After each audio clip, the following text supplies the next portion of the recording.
Lundi 12 mars 2018, ici Éric Latour et bienvenue à Saint-Jean-sur-Richelieu. Au cours de l'émission de la semaine dernière, on vous a présenté une première série d'extraits où principalement les élus s'exprimaient sur un projet de résolution concernant l'avenir des terrains de golf et surtout la consultation pour les citoyens. Mais les citoyens eux-mêmes sont-ils braqués pour ou contre, ou encore ont-ils d'autres points de vue sur le sujet? On regarde ça à l'instant.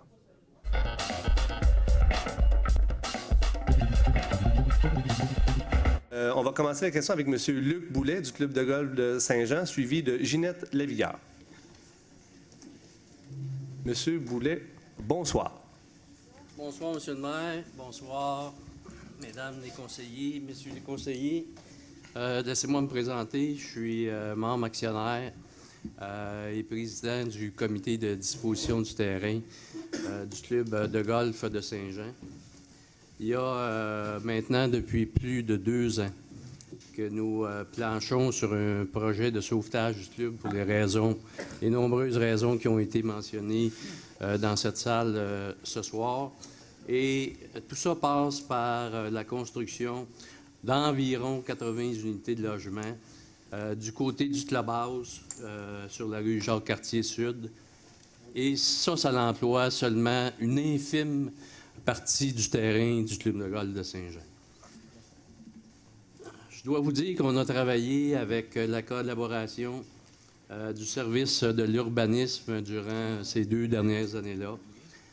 Nous avons aussi collaboré avec notre conseiller de quartier, M. Fontaine. Nous avons eu de très, très nombreuses réunions, je dois vous dire, plus qu'une vingtaine avec le service de l'urbanisme.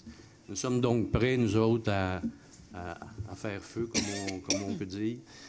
Ce projet-là a été élaboré, on est rendu à l'élaboration des plans avec un grand souci d'avoir le moins d'impact possible sur le voisinage ainsi que l'environnement. Le but, c'est de payer la dette du club. M. Fontaine l'a mentionné tantôt. Certains peuvent penser que le Club de golf de Saint-Jean nage dans l'argent, c'est pas le cas. Et loin de moi, on n'est pas ici pour jeter le blâme sur personne, là, mais c'est une situation qu'il faut adresser, qu'il faut régler. Donc, notre but à nous autres, c'est de payer la dette et d'assurer la pérennité du club. C'est-à-dire qu'on veut conserver et on va conserver un 18 trous de golf à Saint-Jean-sur-Richelieu. Donc, on n'ira pas amputer des arbres, on n'ira pas non plus enlever de la verdure. Ça va rester un 18 trous. Ça, on vous en donne l'assurance. Nous, le Club de golf de Saint-Jean, sommes prêts à aller en consultation publique, quelle qu'en soit la forme. J'ai entendu toutes sortes de propositions. Quelle que soit la forme que le Conseil décidera, on est prêt à rencontrer le public. C'est notre comité qui va présenter le projet aux citoyens. Nous avons déjà une projection PowerPoint qui est prête. Ça va se tenir au Club de golf Saint-Jean même, où nous pourrons démontrer à la population la vétusté de nos installations et leur expliquer à quoi va servir cet argent-là qui proviendra du produit de la vente. En passant, il n'y a pas d'argent qui s'en retourne dans les poches des actionnaires. C'est essentiellement pour payer la dette et voir à remettre à niveau notre club de golf. Le clubhouse est en train de tomber en ruine. Nous, Monsieur le maire, c'est la période de questions. J'ai 2 questions à vous poser.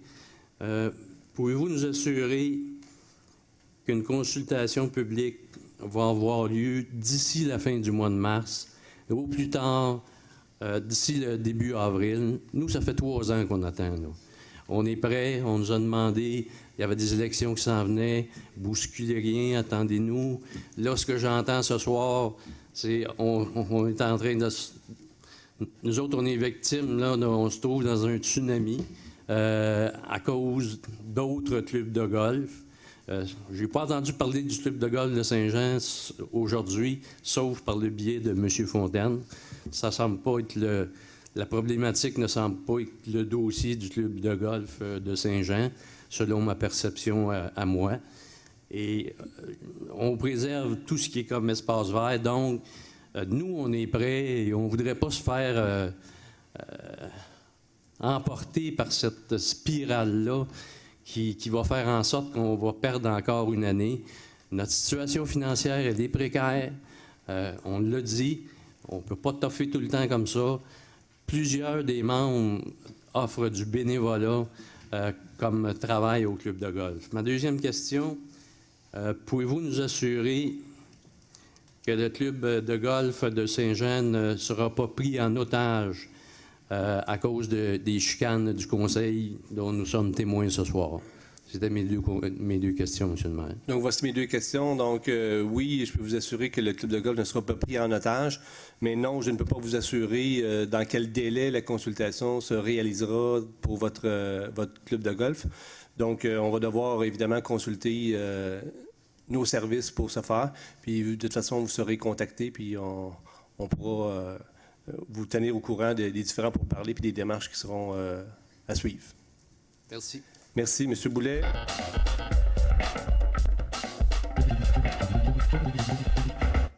Bonsoir, mesdames, messieurs les conseillers.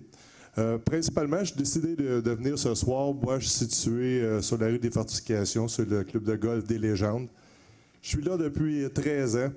Je suis à l'entrée des Légendes, vraiment, là, pour ceux qui connaissent le coin, où ce qu'on rentre comme à l'intérieur du golf, on passe entre le 3e et 4e trou.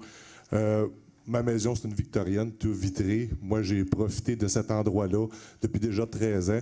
Je vois des gens à l'année longue venir faire du jogging. Je vois des gens promener leurs chiens. Je vois des gens faire du ski de fond. Fait que c'est évident que non seulement pour moi-même, mais pour tout le quartier et même ceux qui sont là au bord de la route 104 ou du boulevard Saint-Luc, les gens viennent faire du jogging, viennent de profiter de cet endroit-là. Ce qui m'inquiète, moi, personnellement, je ne joue pas au golf beaucoup, club de golf des Légendes. J'ai peut-être joué 4-5 fois dans ma vie. Donc, je ne peux pas dire que je défends le golf, mais je défends l'endroit pour la villégiature, pour la qualité de vie des citoyens qui viennent là passer vraiment du temps.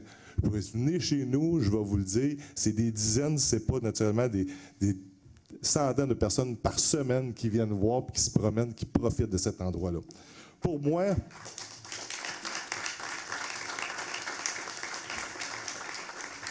ce que j'entends ce soir, puis ce qui est ultra important, c'est que je réalise, puis je vois des gens du club de golf de Saint-Jean, ils ont une réalité complètement différente sur la rue Jacques-Cartier qu'on a naturellement au golf des Légendes ou que même le boulevard de la mairie.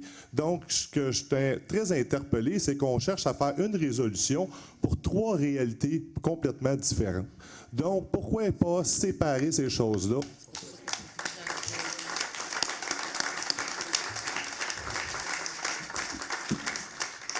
Dans mon idée à moi, M. le maire, vu ces 3 réalités différentes, je veux naturellement être capable d'être consulté pour le golf qui me touche à moi. Et puis, je ne veux pas donner aussi mon vote ou ma confiance à des élus, puis excusez-moi, mesdames ou messieurs les élus, qui ne restent pas sur le côté du golf. Si vous n'êtes pas adossé au golf, vous ne le savez pas. Vous ne savez pas ce qui se passe. Pourquoi je donne mon vote à des gens, naturellement, qui ne peuvent pas me représenter directement parce qu'ils ne vivent pas dans ma maison. Ils ne profitent pas de ces endroits-là. Je comprends que vous êtes payé pour gérer une ville. J'ai compris ce bout-là. Mais que je regarde autour des élus, si à moi j'ai une erreur, je suis dans l'erreur. Il y a une personne dans les élus ici qui reste adossée au golf? C'est tout? Je reste Ou 2? pendant 10 ans Okay. sur le bord du golf des Légendes. Vous n'êtes plus là, non? Non, mais j'ai... Ah, vous n'avez plus d'intérêt. Parfait. OK, en passant, vous n'avez plus Je d'intérêt. n'ai plus d'intérêt dans C'est ça. Ça paraissait dans vos commentaires tantôt, Mme Mais Poisson. je sais S'il vous plaît, s'il vous plaît. S'il vous plaît, rapidement, M. Tremblay. Hein? Donc, 3 questions pour vous, M. le maire. Pourquoi on ne sépare pas les 3 projets? Pourquoi on ne vote pas sur l'acceptation du projet? Je comprends qu'on a une réalité que les golfs ne peuvent pas survivre à long terme. Beaucoup de golfs vont être obligés de disparaître au Québec, c'est la réalité. Je veux avoir un développement qui a de l'allure. Je ne suis pas contre le développement. Je suis contre d'un développement sauvage, Comme le bois de Douglas, qu'on a parlé tantôt, je ne ferai pas ce procès-là. Mais je veux avoir un développement où on a une qualité de vie, où on va être capable de compétitionner avec Saint-Bruno ou Boucherville. C'est ça que je veux dans mon coin.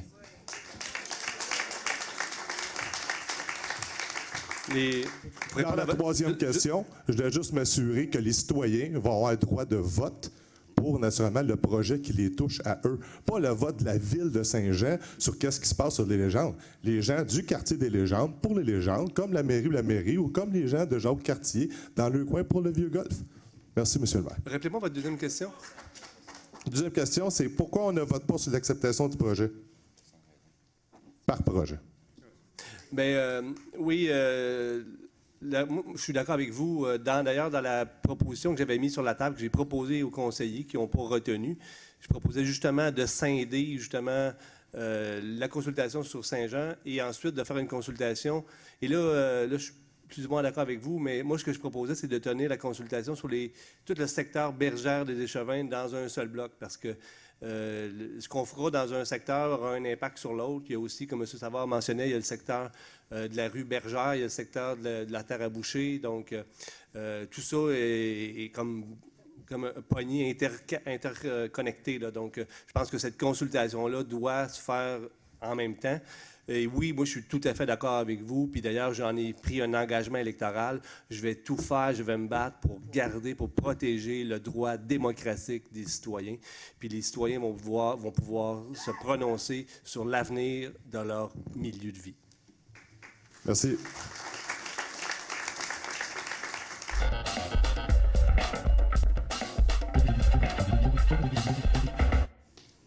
Bonsoir, M. Guinta. Bonsoir, M. le maire. J'espère avoir l'opportunité de parler pour plus que 5 minutes. Moins de 5 minutes, j'ose espérer. J'ai quand même mobilisé à peu près 90 personnes de la coalition Saint-Luc ici ce soir. Certains ont été refusés à la porte. Alors, je pense qu'ils doivent entendre ce que j'ai à dire. Faites ça vite, M. Guinta. Vous avez 5 minutes. Je vais débuter tout de suite avec un mensonge.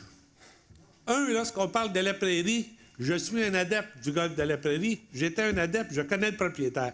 Le golfe de la prairie est un dépotoir avant sa formation. Il faudrait que les citoyens comprennent ça. Lorsqu'on parle d'herbicides, etc., la prairie était contaminée avant l'existence du golfe.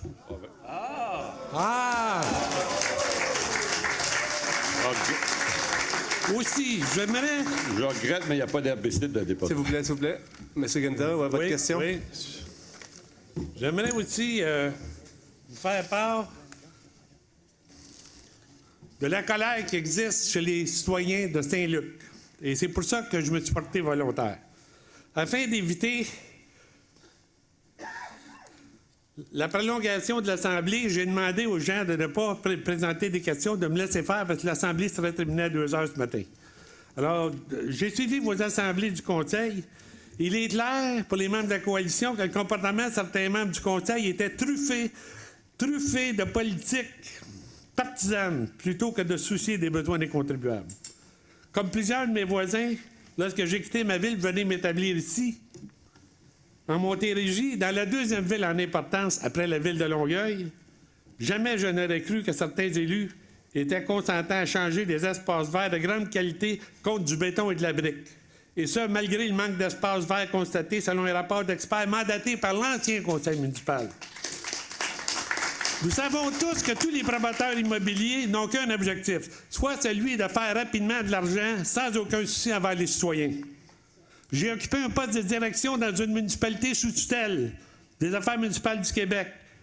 Et je connais assez bien les règles de fonctionnement d'une ville, des devoirs, des obligations des élus et de la loi des cités et villes du Québec. La semaine dernière, j'ai communiqué par téléphone à une personne de votre service de l'urbanisme pour obtenir plus de précisions sur la situation du golfe des Légendes. La gentille dame m'a répondu qu'une personne responsable communiquera avec moi prochainement. 15 minutes plus tard, j'ai reçu un appel d'un inspecteur de votre service de l'urbanisme qui a volontairement répondu à mes 2 questions. Première question, votre service est-il au courant d'une vente ou promesse d'achat du terrain de golf des Légendes? Réponse, ni moi, ni personne de mon service ne possède de confirmation officielle d'une telle transaction. Il ajoute toutefois ce qui suit. Vous savez sans doute, M. Guinta, qu'il y a toutes sortes de rumeurs qui circulent dans les journaux. Deuxième question. Votre service a-t-il déjà reçu une demande formelle concernant un amendement ou changement au zonage actuel du terrain du golf Les Légendes? Encore une fois, il me répond ce qui suit. Ni moi, ni personne de mon service n'a reçu une telle demande. Quand même bizarre, Monsieur le maire. Quand même inquiétant, Monsieur le maire. Pas de demande formelle à travers les canaux normaux d'une ville, alors que certains élus veulent créer un comité improvisé, nous faire avaler en empressement une situation urgente, adopter à la sauvette un changement de zonage qui affectera tout jamais la qualité de vie de tout notre quartier. En raison de ce qui précède, en mon nom personnel et comme président de la coalition Saint-Luc, je demande l'adoption d'une résolution ordonnant la suspension de toute résolution, comité, commission du conseil, mandat d'expert ou étude de quelque nature que ce soit en rapport avec la vente du golf des légendes, changement de zonage ou toute autre forme de propagande ayant même que le service avant même que le service de l'urbanisme soit formellement en présence d'une telle demande et que le service en avise le conseil avec ses recommandations. Nous ne sommes plus en 1950, monsieur le maire. Monsieur le maire, si la mauvaise foi des élus persiste dans ce dossier, ou la mauvaise approche, je m'inquiète de l'intervention du ministre des Affaires municipales dans ce dossier. Je m'inquiète aussi du rehaussement du niveau de colère des gens de ma coalition. Bien entendu, dans l'éventualité d'une demande formelle d'un promoteur auprès de votre service de l'urbanisme, on demande que cette demande soit soumise à un comité citoyen. Ce comité doit être composé de 115% des membres du quartier Saint-Luc, car ce sont ces mêmes contribuables qui subissent le plus grand préjudice. Et le même raisonnement s'applique pour l'aéroport de Saint-Jean. Parce que, monsieur le maire, on n'entend pas les avions de Saint-Jean, de Saint-Luc, on entend les avions de Dorval. Ça concerne les gens de l'aéroport. Donc, vous savez comme moi, mon autre question est la suivante. Êtes-vous au courant si récemment la Ville a effectué des analyses de sol ou des travaux de forage de sol sur le golfe Les Légendes dans le but de déterminer le niveau de contamination sur le golfe ou sur les résidences adossées au golfe? À ma connaissance, c'est non. À votre connaissance, c'est non. Hein? Bon. Alors, voici. Je vous fais part de la déclaration d'un membre du Conseil lors de votre Assemblée du Conseil du 19 février dernier, citée sur YouTube à 1h30 minutes 32 secondes du début de l'Assemblée. Rapidement, monsieur. Et je la passe parce que vous l'avez vue. Elle s'est terminée à 1h31 minutes 12 secondes. Très, très rapidement.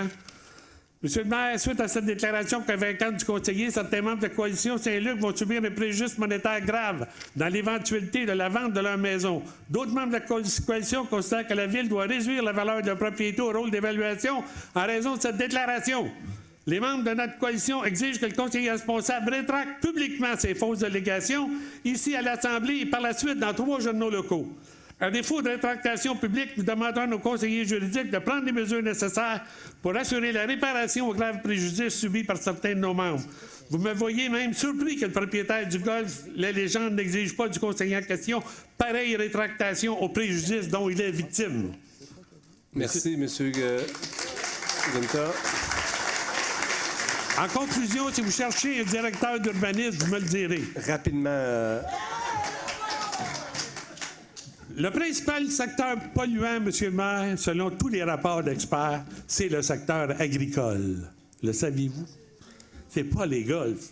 Une autre constatation, monsieur le maire, qui remonte à l'époque de l'ancien conseil municipal. Saviez-vous que Saint-Jean-sur-Richelieu est à peu près une des seules villes de la Montérégie qui ne se conforme pas au règlement sur l'utilisation des pesticides et herbicides sur les terrains privés? Seulement sur les terrains publics. J'ai un rapport à cet effet du ministère de l'Environnement qui témoigne de l'inexistence de Saint-Jean-sur-Richelieu, alors que les villes environnantes, incluant les petites municipalités, se sont dotées d'un tel règlement. Est-ce que vous pouvez nous remettre une copie de ce document? Définitivement, je l'ai avec moi. Merci. Un rapport. Oui, effectivement. On est déjà dépassé de 2 minutes, là, votre temps alloué, monsieur. Mais c'est quand même valable, vous admettrez. Ça s'appelle Municipalité du Québec qui réglemente l'usage des pesticides et je vous en donne une copie avant de quitter. Parfait. Merci beaucoup, monsieur Guinta. Je l'ai, il est dans ce document-là. Vous avez? Bon, parfait. Alors, lisez-la gentiment. Merci, monsieur Guinta. Je l'ai lu. Alors, donc, ma dernière question, M. le maire, concerne la possibilité de créer un comité d'études de la possibilité pour la Ville d'acquérir le golfe Les Légendes. Pourquoi? C'est très simple. Tout comme le golfe de Longueuil, qui appartient à la Ville, Notre premier examen nous porte à croire que les cours de vie une telle décision serait négligeable si l'on tient compte de l'expérience des autres villes de la Montérégie, ce qui n'empêche pas le comité de considérer d'autres alternatives que le terrain de golf, soit la conversion d'espaces verts à vocation récréative, impliquant si nécessaire des partenaires privés qui assureront la rentabilité des installations. Merci, M. Guinta. Merci à vous. On a bien entendu vos demandes.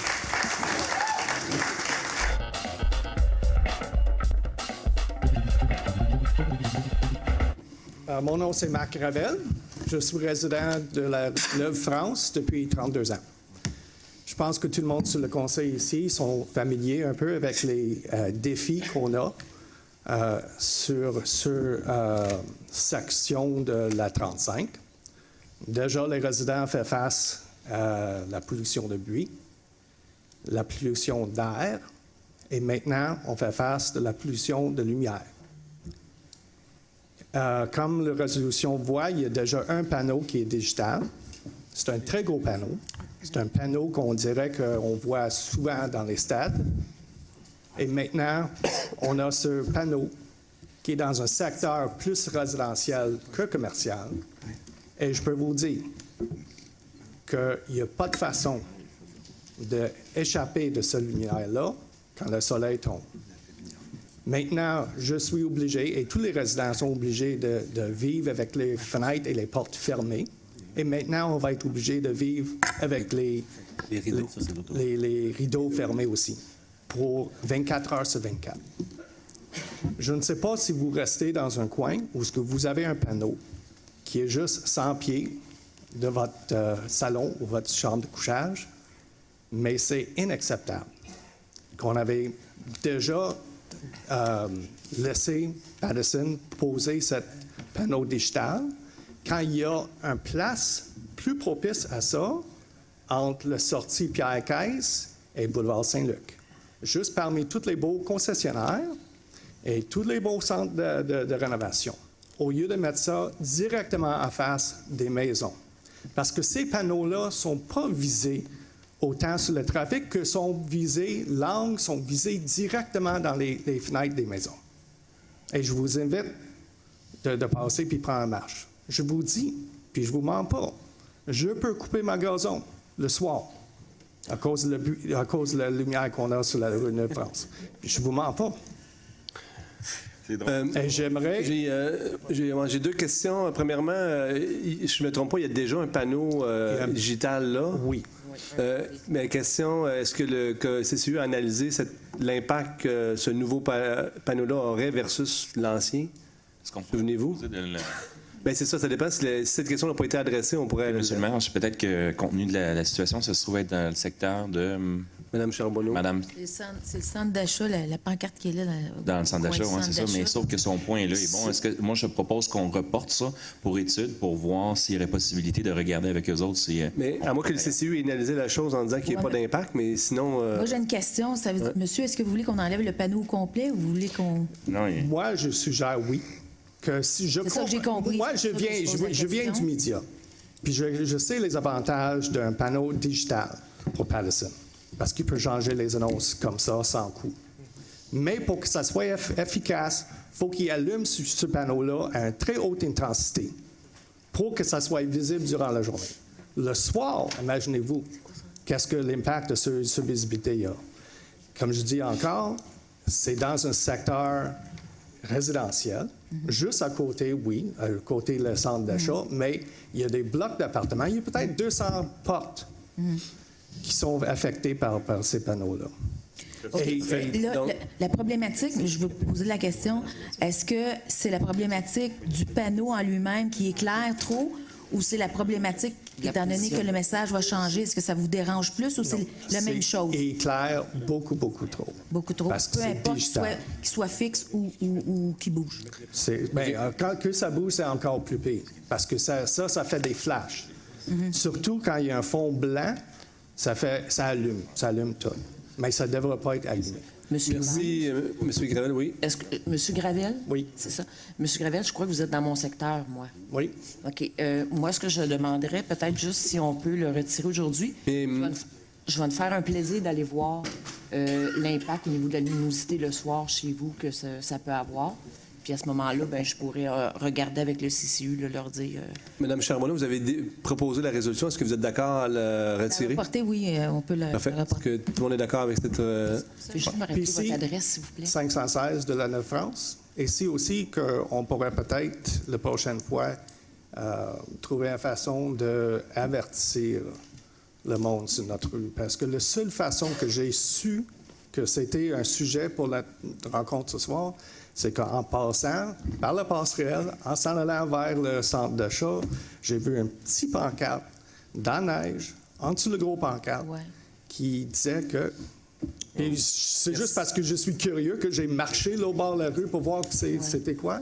Merci, Mais il me semble que ça serait encore plus efficace que s'il y a un pamphlet qui a été donné dans chaque porte de tout le monde qui sont fait face à... Merci, M. Gravel. Je ne peux pas vous garantir qu'on va pouvoir enlever le panneau. Il y a des droits acquis, la compagnie a des droits acquis, mais on peut certainement, le comité d'urbanisme, Je vais donner évaluer d'autres l'impact suggestions à visuel Mme que Poisson. pourrait avoir le nouveau panneau versus l'ancien. là. Est-ce qu'il y a possibilité d'avoir des réglementations au niveau d'intensité selon certaines heures?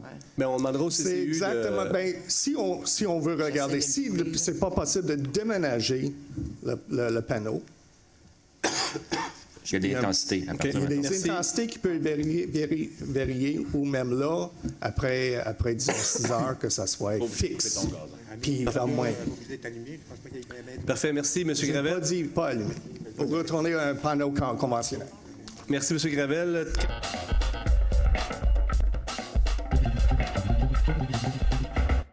Bonsoir, M. Thibert. Bonsoir, M. le maire. Bonsoir, les conseillers. Monsieur le maire, on peut dire ça à vous aussi? Merci. Effectivement, je suis Martin Thibert, je suis le maire de Saint-Sébastien. Comme M. Hébert dit, je suis un des lâchés-lousses à la MRC. Mais il y a un payeur de taxes à Saint-Jean-sur-Richelieu. Un propre payeur de taxes à Saint-Jean-sur-Richelieu. J'en profite pour lui mentionner que quand on est à la MRC, on est 14 élus représentants de la région et on n'est plus des maires.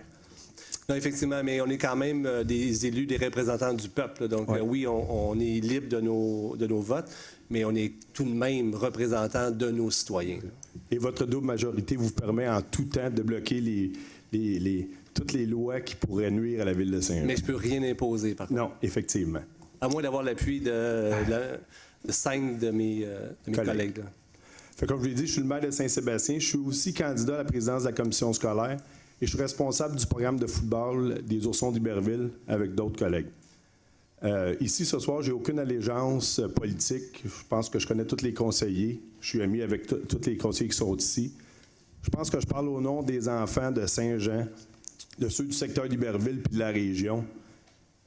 Je vous demande une chose, c'est de mettre de côté tous vos différents politiques puis d'appuyer le projet des infrastructures à Iberville. C'est essentiel pour les jeunes. Je pense que c'est important que tout le monde se parle puis qu'on aille de l'avant avec ce projet-là. Il s'agit juste de se déplacer et aller à la polyvalente Marcel Landry pour comprendre qu'à l'extérieur, il n'y a plus rien à faire avec... Vous avez juste à parler aux professeurs de la polyvalente pour comprendre que je pense que c'est un projet qui est essentiel. Fait que, dans le fond, j'étais vraiment venu ici juste pour ça, pour que vous parlez-vous. C'est très important. Puis les enfants, je pense qu'ils vont vous dire merci. C'est tout. Merci beaucoup, M. Thibert. J'ose espérer que tout le monde a bien entendu votre position. Je pense qu'on est... En tout cas, moi, je suis d'accord. là. C'est un projet qui est super pertinent, super important pour nos enfants. Donc, on aura éventuellement la réponse du gouvernement du Québec à notre demande de subvention. Et puis, on aura, j'ose espérer, des bonnes nouvelles à vous annoncer d'ici l'été.